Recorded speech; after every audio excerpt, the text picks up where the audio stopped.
Boa noite, nação bugrina, tudo certo? Bem-vindo a mais o Arquibancada Guarani.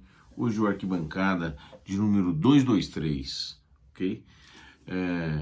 Primeiramente, agradecer a todo mundo pela adesão, participação e respeito, e, enfim, ideias diferentes, comentários positivos e alguns até críticas, e por que não? Muito obrigado por toda a participação, tá? Tem sido sempre muito legal. O aumento das inscrições, a gente tem crescido demais e a gente fica muito feliz por isso.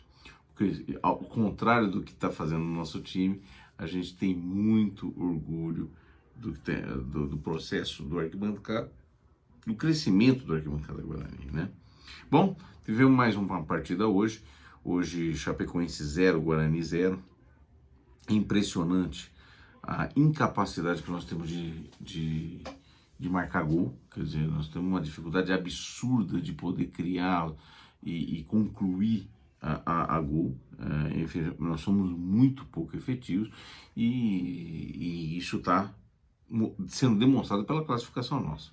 Continuamos no mesmo lugar, mas sinceramente acho que o empate, apesar de não ter sido o ideal, não foi a pior coisa que podia acontecer, né?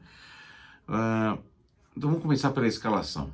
O Mozart hoje, e sempre revisando e reforçando a minha opinião sobre o Mozart, né? Porque eu não posso fugir daquilo que eu falei antes, né? O Mozart, a gente criticou muito ele quando ele veio. Muita gente não queria que ele fosse a escolha, mas uma vez vindo, ele veio com muita humildade. Uma coisa temos que reconhecer: o time mudou a característica e, mais do que isso, tem tido resultados melhores, claro, num espaço pequeno, amostral pequeno de 4 partidas só, mas quando comparado com todo o resto do campeonato e temporada, é o melhor aproveitamento dentre os técnicos que estiveram aí, por enquanto. Espero que continue assim e eu vou mostrar para vocês que nós precisamos daí para melhor, né? A escalação que ele entrou é muito parecida com aquilo que a gente vinha sugerido e um pouco diferente até do que estavam repercutindo por aí. E acho que ele entrou e eu não conseguiria montar um time tão melhor assim. Ele conseguiu colocar as duas estreantes, tanto o Isaac quanto o Jamerson. Algumas delas não tinha nem escolha, a entrada do Jamerson era... Poucas escolhas haviam, ele teria que improvisar se não quisesse estrear o Jamerson. E fez melhor, entrou com o Nicolas Careca como centroavante. A gente já falou a saída provável do Lucão no elenco do Guarani. E voltou com o Júlio César. E na minha opinião, ele conseguiu fazer com que a gente entrasse com o melhor que tínhamos, com a melhor proposta que podíamos ter para o jogo fora de casa contra o Chapecoense, que é um time que também está disputando lá na parte de baixo, né? E o Guarani fez um primeiro tempo muito razoável, né? Os primeiros 10 minutos um pouco difícil, mas depois aprumou e nós tivemos algumas chances, inclusive de marcar gol. Principalmente aos 32 minutos, numa cabeceada do Isaac após cruzamento do Bruno José, né, que são duas notícias boas. Primeiro, o Isaac estreando e fazendo uma jogada importante, e o Bruno José acordando, quer dizer, jogando mais do que a gente esperava que ele pudesse jogar depois das experiências que nós tivemos com ele, né, das últimas partidas. E aí, o time então fez um primeiro tempo, poderia ter saído com a vitória no primeiro tempo, e depois, no segundo tempo, jogou um jogo muito equilibrado com o Chapecoense, mas muito fraco tecnicamente. Um jogo horroroso, onde nos últimos 15 minutos, eu diria, o Chapecoense talvez esteve um pouco mais próximo de marcar o gol, apesar de não ter ameaçado importantemente a equipe do Guarani, né? Em termos de resumo, um pouco isso. O jogo foi um pouco isso, muito pobre, muito ruim. De maneira geral, o primeiro tempo o Guarani jogou um pouco melhor que o Chapecoense, mas um jogo muito equilibrado. Ele teve algumas chances que poderia ter vencido. Segundo tempo, muito equilibrado, jogo muito ruim, né?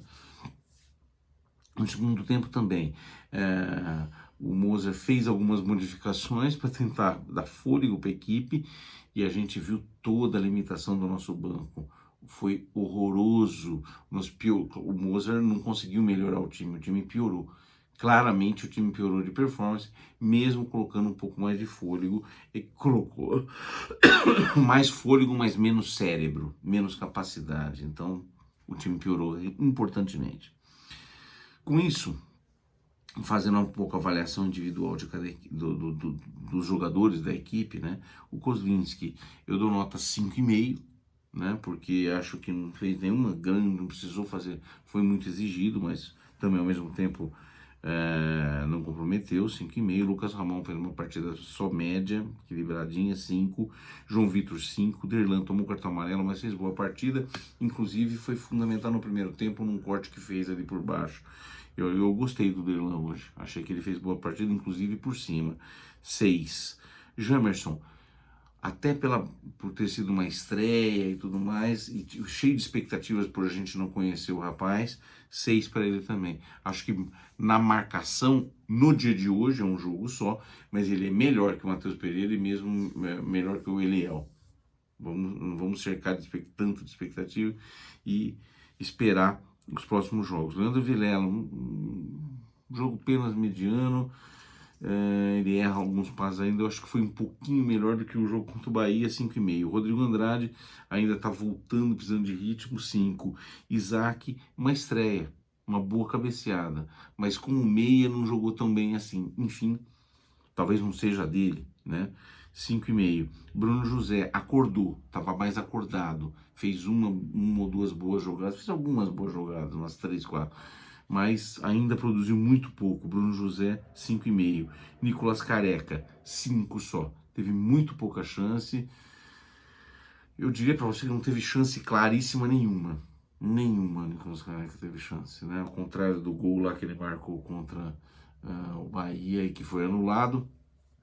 A gente continua esperando que o nosso centroavante, agora titular, consiga desencantar e marcar um gol no Campeonato Brasileiro de Série B 2022. Júlio César, um bom retorno, equilibradinho, deu um bom ritmo para o ataque, principalmente no primeiro tempo, ele saiu aos 64 minutos, nota 5,5. Os que entraram, Iago, que entrou no lugar do Júlio César, aos 64. Um horror, mas como sempre, 2,5. Também aos 64 entrou o Madison. Eu acho que ele foi pior que o Rodrigo Andrade, apesar de estar descansado, ele é fraco, 4,5. O Maxwell, a gente está chamando ele aqui em casa de coveiro. É o que enterra todas as jogadas. Impressionante. É o coveiro de jogadas. Um horror. A bola cai no camisa 71, a gente sabe que nada vai acontecer. Provavelmente nós vamos perder a bola. E às vezes, inclusive, gerando contra-ataque. Maxwell horroroso. 3. Lucas Venuto entrou 78 minutos, não produziu absolutamente nada, sem nota. Eu vou dar nota 5,5 para o técnico, Mozart, porque mudou ainda alguma coisa em termos de característica do time. Não escalou no início, na minha opinião, errado, mas as peças no banco não possibilitava ele fazer muito melhor do que fez. Situação do Guarani nesse momento. Guarani na Série B desse campeonato 2022. 19 jogos, 18 pontos, apenas 3 vitórias, gente. Em 19 jogos, nós ganhamos 3 jogos só. Impressionante. Uma vergonha, uma vergonha, uma vergonha. Criciúma em casa, Novo Horizontino fora, Cruzeiro em casa. Um horror. 9 empates. Fizemos um monte de empates. 7 derrotas. Apenas 11 gols marcados em 19 jogos. Um negócio espantoso. Espantoso. Um horror. 21 gols contra, menos 10. Um aproveitamento pífio de 31,6%.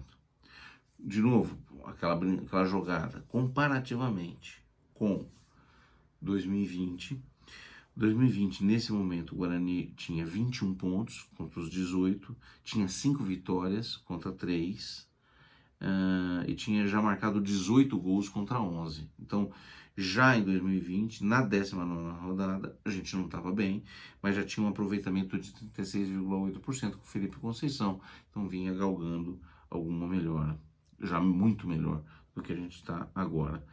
Já em 2019, não, a gente estava bem pior ainda, apesar de que na 19ª rodada tivemos uma vitória de 1-0, se eu não me engano. Se eu não me engano, é o segundo jogo do Carpini já, e a gente tinha 16 pontos contra os 18 de hoje, 4 vitórias, uma vitória a mais do que hoje, 12 gols marcados, um gol a mais do que hoje. Então, apesar de a gente estar 2 pontos na frente daquela campanha de 2019 em que escapamos, o número de vitórias, o número de gols em 2019 já era melhor. O que preocupa demais. Mas que ao mesmo tempo dá uma pista muito grande para a diretoria de onde é que nós precisamos reforçar. Diretoria, eu não estou dizendo que a gente não precisa de goleiro, mas assim, não é a nossa prioridade, definitivamente. Nós precisamos de pessoas para criar e marcar gols. Os números mostram. Talvez, eu não sei se nós somos o pior ataque, mas somos um dos piores, se não for o pior. A média é ridícula, não dá para suportar isso. Então nós precisamos fazer uma campanha muito melhor, parecida com a que fizemos em 2019, um pouco a menos. Para não cair hoje, a gente precisaria de 27 pontos em 19 jogos, um aproveitamento de 47,4%. Esse aproveitamento, o Mozart tem um aproveitamento até agora de 41,7%. É a melhor coisa que nós tivemos até agora em toda essa temporada. O melhor trecho sob o comando do Mozart, né? E ainda assim é aquém do que precisamos. Então o Mozart precisa melhorar um pouco para conseguir esse aproveitamento. Precisamos de um aproveitamento de 47,4%. O que significa, nos próximos 19 jogos, 9 vitórias, ou 8 vitórias e 3 empates, ou 7 vitórias e 6 empates, ou 6 vitórias e 9 empates. É possível? Possível é. Mas está muito, muito, muito difícil. Para isso continuar sendo possível, alcançável, é obrigatória, eu ia dizer mandatória, é obrigatória a vitória contra o Brusque no próximo domingo. Não podemos ter outra partida, outro resultado na partida que não a vitória. Caso contrário, nós vamos estar muito, muito enrolados. Se a gente ganhar, a gente começa ou continua conseguindo sonhar com escapar do rebaixamento. E é só isso que nos resta. Diretoria. Número 1, uma vergonha de campanha. Número 2, vocês prometeram muito mais do que isso, lembre-se sempre. Número 3, você prometeu, presidente, que não ia medir esforços. Número 4, esses esforços têm que significar trazerem reforços, principalmente do meio para frente, de importância, de relevância, que venha para mudar o status. E é urgente que isso ocorra nos próximos dias. Tá bom? Gente, é isso que temos, não tem muito mais do que isso. Continuamos na briga. Muito obrigado e uma boa noite para todo mundo. Até mais. Tchau.